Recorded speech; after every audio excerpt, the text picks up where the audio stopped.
కొడాలి నాని గుడివాడలో అడుగు పెడుతున్నాడు, దమ్ముంటే అడ్డుకోండి చూద్దామంటూ పేరు నాని అయితే సవాల్ చేస్తున్నాడు. మరి ఈ సవాల్ని ఎలా చూడాలంటారు? ఎవరు చెప్పేది? పేరు నాని చెబుతున్నాడు. మరి ఏమయ్యా పేరుని నాని, నువ్వేం మాట్లాడతావో నీకే తెలియదు. మీరు దమ్ముంటే రోడ్ల మీదకి వచ్చి తిరగండి. ఎవరిని అడ్డుకుంటారో ఏం చేస్తారు, తరిమి కొడతారు. రాష్ట్రాల నుంచి పారిపోయే రోజులు దగ్గర పడ్డాయి మీకు. మీ ఇష్టాధారంగా ఇంక నుంచైనా ప్రజలతో మంచిగా మాట్లాడి మెలిగితే చాలా పద్ధతిగా ఉంటుంది. మళ్ళీ 4 ఓట్లు పడితే ఈసారి మీరు ఓటు అడగడానికి ఇళ్ళమ్మట పోయినా కానీ తరిమి కొట్టే రోజులు దగ్గర పడ్డాయి. మీరు ఏం చేశారని రోడ్లమ్మట తిరుగుతారు, ఇళ్ళమ్మట వస్తారు. చేసే నాయకులను వచ్చి చెడగొడతారా? మీ మాటలు ఎవరు నమ్మరు. ఇవాళ చంద్రబాబు నాయుడు గారు కానీ, లోకేష్ గారు కానీ, పవన్ కళ్యాణ్ గారు కానీ అందరూ చాలా మెచ్చుకున్నారు. ఇవాళ ఇళ్ళమ్మట పోయి డోర్ టు డోర్ తిరుగుతున్నామంటే ముసలోళ్ళు. కొడాలి నాని గుడివాడలో అడుగు పెడితే అడ్డుకునే దమ్ము ఎవరికి లేదంటున్నారు, అది నిజమేనా? జనాలే అడ్డుకుంటారు చూడండి. జనాలే తరిమితోని కొట్టే రోజులు వచ్చినాయి. అడ్డుకుంటారు, ఏం చేస్తారో చూడండి. మీరు మేమేం అడ్డుకోం, మా నాయకుడు కానీ మీ కార్యకర్తలు కానీ ఎవరు అడ్డుకోం. మీ నుంచి ఎవరైతే హానికరంగా ఉండి మీ గురించి నష్టపోయిన వాళ్ళు ఎవరున్నారో వాళ్ళే తరిమి కొడతారు. మేము అడ్డుకునే పనే లేదు. అది అంటే కొడాలి నాని వస్తే గనక తెలుగుదేశం పార్టీ క్యాడర్ అంతా భయపడుతుందా అంటున్నారు, అది నిజమేనా? మరి ఏమయ్యా గుట్టగా నాని వచ్చి గుట్టగా వేసుకొని గుట్టగా నాని వచ్చి భయపడే రోజులు పోయినాయి. ఎవడు భయపడతాడు? ఆయన అధికారంలో ఉన్నప్పుడే ఎవరు భయపడలా. ఢీ కొన్నోళ్ళు మా నాయకులు భయపడే వాళ్ళు కాదు. మా నాయకుడే భయపడ్డు, మా నాయకులు కార్యకర్తలు కానీ ఎవడు భయపడే ప్రసక్తే లేదు. మీరే పారిపోవాలి రాష్ట్రం వదిలిపెట్టి. అమాయకుల మీద కేసు పెడుతున్నారంటగా, పేరు నాని మీద కానీ, లేదంటే కొడాలి నాని మీద కానీ, వల్లభనేని వంశీ కానీ, ఈ ద్వారంపూడి చంద్రశేఖర్ రెడ్డి కానీ, లేదంటే పిన్నెల్లి రామకృష్ణారెడ్డి, ఇలాంటి వాళ్ళ అమాయకులందరి మీద కేసు పెడుతున్నారంట, నిజమేనా అది? మీరు అమాయకుల్లా, మీరు దేవాలయం లాంటి అసెంబ్లీలో మాట్లాడి ఇష్టాధారంగా మాట్లాడి బూతులు మాట్లాడి మీ జగన్మోహన్ రెడ్డిని మీరు ఆయన సంతోషపడటానికి మాట్లాడి ఇష్టాధారంగా మాట్లాడాలి. ఒక దేవాలయం అసెంబ్లీలో బూతులు మాట్లాడిన వాళ్ళు మీరు మాట్లాడేది. మీ నాయకుడేమో ఎకిలి ఉన్నవి. మీ నాయకుడిని సంతోషపడటానికి ఇష్టాధారంగా మాట్లాడతారా? మీ ఇళ్లలో ఆడవాళ్ళు లేరా? మీ ఇళ్లలో పిల్లలు లేరా? ఎట్లా మాట్లాడగలిగారు? అంటే రాజకీయం అనేది వాటర్ తలుచుకుంటే మీరు దిగిపోవాల్సింది. ఎవడైనా వాటర్ వేస్తే గెలిచేవాళ్ళు మీకెందుకు అంత పడాయి? ఎప్పుడైనా నోరు పద్ధతి అదుపులో పెట్టుకొని మాట్లాడితే ఇంక నుంచైనా మీరు బుద్ధిగా మాట్లాడి ఇవాళ మీరు సింగిల్గా నడవండి రోడ్లో. మీ నియోజకవర్గాలలో పడి వెళ్ళి మేము పలాని చేసామని 5 ఏళ్ళలో చేసామని చెప్పి ఏమన్నా చెప్పుకోండి. మా నాయకుడు కానీ మేము కానీ మేము చెప్తాం. మీకు దమ్ము ధైర్యం ఉంటే ఇళ్ళమ్మటెళ్ళి మీ నియోజకవర్గాలలో తిరగండి. మేము డోర్ టు డోర్ తిరుగుతున్నాగా, మీరు కూడా డోర్ తిరిగి చెప్పండి. మీ చేతిని పనులేంది, మీ మంచి చెప్పండి. అసెంబ్లీలో లాగా దేవాలయం లాంటి బూతులు మాట్లాడి మీ నాయకుడికి సంస్కారం లేదు. మీకాడ ఉంది అయ్యా సంస్కారం. సరే, ఇదంతా ఒక ఎత్తు అయితే కనుక ఏదైతే లక్ష్మీపార్వతి గారు ఒక మాట అయితే అంటున్నారు, షాడో ముఖ్యమంత్రిగా లోకేష్ పనిచేస్తున్నాడు, చంద్రబాబుని డమ్మీ చేశాడు అని చెప్పి ఒక పక్కన లక్ష్మీపార్వతి మాట్లాడుతుంది. మరి ఈ మాటలు ఎలా చూడాలంటారు? డమ్మీ చేసేది జగన్మోహన్ రెడ్డి పదవులు ఇచ్చి, మంత్రి పదవులు, ఎమ్మెల్యే పదవులు అందరు ఇచ్చి ఆయన చుట్టూ పెట్టుకొని సజ్జల రామకృష్ణారెడ్డి దగ్గర పెట్టుకొని నాటకాలు చేసిన వాళ్ళు మీరు. డమ్మీలుగా బతకదిన పని వాళ్ళకి చంద్రబాబు నాయుడు గారు కానీ, లోకేష్ గారి వాళ్ళు సింహాలుగా పరిపాలన అందిస్తున్నారు. ఎప్పుడు మీరు చెప్పుకుంటే పిచ్చి కోతలు మీరు మాట్లాడితే ప్రజలు చెప్పుకోవాలి, నాయకులు చెప్పుకోవాలి, మంచి ఇది చెప్పుకోవాలి. కానీ మీరు పిచ్చి మాటలు మాట్లాడితే ఎవడు నమ్మే పరిస్థితి లేదు. ఎవడైనా కానీ మీ చేసిన పనులు మీరు దుర్మార్గాలు, మీకు భయపడి మీరు రావట్లేదు.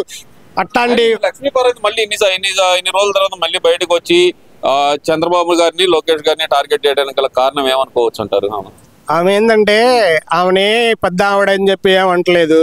ఎన్ని తప్పులు చేసినా కానీ ఆడమనుషులని వదిలేస్తున్నారు. ఆమె అది తెలుసుకోకుండా రెచ్చగొడుతుంది. రెచ్చగొట్టి ఆమెనేదో ఆ మాటలు ఈ మాటలు అని చెప్తే వాళ్ళు నువ్వు ఎన్ని రెచ్చగొట్టినా నిన్ను ఇలాంటి నీచ చీడ పురుగుల్ని వాళ్ళు ఏం చేయరు.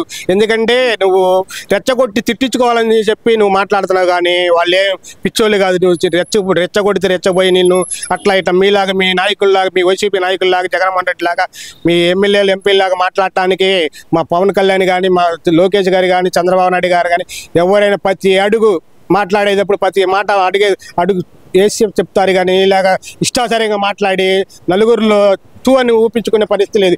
చంద్రబాబు ముసలాడు అయిపోయాడు, 76 ఏళ్ళు వయసు వచ్చింది, మహా అయితే ఒక 4-5 ఏళ్లలో పోతాడు అని చెప్పి పేరు నాని అంటే, ఒక 3 ఏళ్లలో చంద్రబాబు నాయుడు ఎగిరిపోతాడు, మళ్ళీ నేనే అధికారంలోకి వస్తా అని చెప్పి జగన్మోహన్ రెడ్డి అంటున్నాడు. అసలు ఎలా చూడాలంటారు వీళ్ళ వ్యాఖ్యలు? అసలుకి అందరికీ నమస్కారాలు.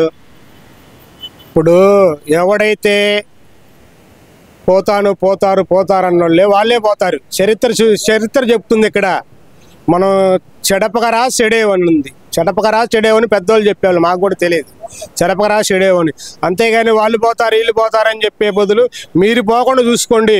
మీరెటు జైలుకి పోతారు. మేమేందంటే మరీ ఘోరంగా మాట్లాడడం మేము, ఎందుకంటే మీరు శోచనాలకు పోతారు లేకపోతే చచ్చిపోతారని మేము మాట్లాడము. ఎందుకంటే మాకు ఒక నాయకుడు, మాకు ఇజనుండ నాయకుడు, మాకు మంచి గురువు లాంటి నాయకుడు ఉన్నాడు కాబట్టి మేము ఎటువంటి తప్పుడు మాటలు మాట్లాడడం. కాబట్టి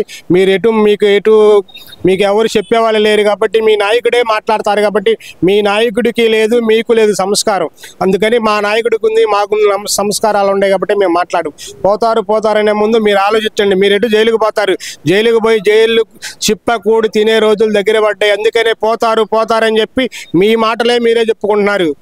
ఇంకనైనా కానీ మీరు బుద్ధి తెచ్చుకొని మంచిగా ప్రవర్తిస్తే మీకు మళ్ళీ 4 ఓట్లు పడే చూసుకోవాలి. కానీ మీరు పోతారని చెప్పి మీరు పోయేది కాదురా స్వామి. జనానికి మంచి జరిగేది ఎలా చూడండి. చంద్రబాబు నాయుడు సంవత్సరం పాలన ఎలా ఉంది?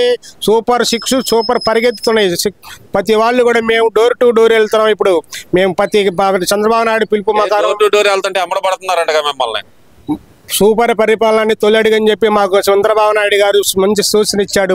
కార్యకర్తలకు కానీ పార్టీ కానీ మా నజీర్ గారు కానీ మాకు మొత్తం డోర్ టు డోర్ వెళ్తే చాలా మాకు ఆనందంగా ఉంది. ఎందుకంటే ప్రతిదీ కూడా మేము చెప్పిందల్లా స్పందించుతున్నారు. మాకు 4 పడ్డాయండి, 3 పడ్డాయండి అని మాకు గ్యాస్ వస్తున్నాయి.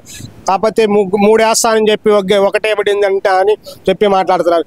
మేము చాలా ఇళ్ళమ్మటి వెళ్ళి డోర్ టు డోర్ వెళ్తే మాకు చాలా ఆనందంగా ఉంది. ఎందుకంటే మా నాయకుడు ఇలాంటి పరిపాలన అందిస్తున్నాడని చెప్పి. డోర్ టు డోర్ వెళ్తుంటే ప్రజలు ఎవరు మీకు స్పందించట్లేదంట, మేమే తిరగబడుతున్నారంట తెలుగుదేశం పార్టీ కార్యకర్తల మీద. అది వాస్తవమేనా? Jaganmohan Reddy door to door వస్తుంటే కనుక హారతలు బట్టి స్వాగతిస్తున్నారంట. మరి వైసీపీ నాయకులు వస్తుంటే అది నిజమేనా? నేను ఒకటే చెప్తున్నా, వైసీపీ నాయకులారా, మేము డోర్ టు డోర్ వెళ్ళేటప్పుడు మీకు దమ్ము ధైర్యం ఉంటే మా ఎమ్మట రండి. మమ్మల్ని కొడతారో చూడండి. మీకు దమ్ము ధైర్యం ఉంటే మేము డోర్ టు డోర్ తిరుగుతున్నాం. ప్రతిరోజు తిరుగుతున్నాం 6 గంటల నుంచి 9 గంటల దాకా. మీకు మమ్మల్ని కొడతారని చెప్పి మా ఎమ్మట రండి. మేము డోర్ టు డోర్ తిరుగుతున్నాం. దమ్ము ధైర్యం ఉంటే మా ఎల్లమ్మట రండి. ఎవరిని కొడతారో చూపిస్తాం, మేమే చూపిస్తాం, పెద్దలే చూపిస్తారు. మేమేమన్నా పెద్దలే తరివి కొట్టే రోజులు వచ్చినాయి. మీరు ఇంకనైనా జాగ్రత్తగా బుద్ధిగా మాట్లాడి ప్రజలకి దగ్గరగా ఉండి 4 ఓట్లు పడేటట్టు చూసుకోండి. లేకపోతే రాష్ట్రం నుంచే పారిపోయే వాళ్ళ పరిస్థితి వచ్చింది. తరివి కొడతారు. ఎందుకంటే మంచి చేసే వాళ్ళని ఇంకా మీరు ఇష్టాచారంగా మాట్లాడితే ఏరా నాయన మాకు మంచి జరిగే వాళ్ళని చెడగొట్టడానికి వచ్చారని చెప్పి పిచ్చిగా కొడతారు. ఈ రాష్ట్రం నుంచే పారిపోయే రోజులు వచ్చినాయి మీకు. ముఖ్యంగా జగన్మోహన్ రెడ్డి చెప్తుంది ఏంటంటే కనుక వైసీపీ నాయకులు ఎక్కడికి వెళ్ళినా బ్రహ్మాండంగా స్వాగతం పలుకుతున్నారు. కూటమి ప్రభుత్వం చేసిన తప్పులన్నీ ఎత్తి చూపుతున్నారు. అదే కూటమి కార్యకర్తలు ఎవరైనా వెళ్తే కనుక జనాలు తరిమి కొడుతున్నారు వాళ్ళనే అంటున్నాడు. మరి ఈ రెండిట్లో ఏది నిజం? తరిమి కొడతారు. మీరు ఎల్లమ్మటి వచ్చి చూడండి. డోర్ టు డోర్ మేము చేస్తున్నాం కదా, మీరు కూడా మా అమ్మటి రండి. మమ్మల్ని కొడతారో దమ్ము ధైర్యం ఉంటే రండి. మీరు బయటికి రాకుండా ఇళ్లలో ఏడో దాంకొని మాట్లాడితే ఇలా అన్నా కంటిన దగ్గరికి వెళ్తే మంచి స్పందన వస్తుంది. మాకు దేవుడు ఎలా ఉంటాడో తెలియదు. చంద్రబాబు నాయుడు చూస్తే మాకు దేవుడిలాగా ఉన్నాడు. 5 రూపాయలకి అన్నం పెడుతున్నాడు. పొద్దున్న టిఫను, మధ్యాహ్నం భోజనం, సాయంత్రం భోజనం, రోజుకి 15 రూపాయలకు పెట్టే దేవుడు ఎవరన్నా ఉన్నారంటే కనపడే దేవుడు చంద్రబాబు నాయుడు అని చెప్పి మాకు మంచి జనాలు బాగా మళ్ళీ చెప్తున్నారు. అలాంటి నాయకుడి దగ్గర మేము పనిచేయడం మాకు చాలా గర్వకారణం ఉంది. మీలాంటి పిచ్చి మాటలు మాట్లాడి అన్నా క్యాంటీన్ ఏంది, అలా పిల్లకి తల్లికి వందనం ఏంది, గ్యాస్ డబ్బులు ఏంది, పింఛన్లు అయితే ముసలోళ్ళు చాలా స్పందన ఇస్తున్నారు.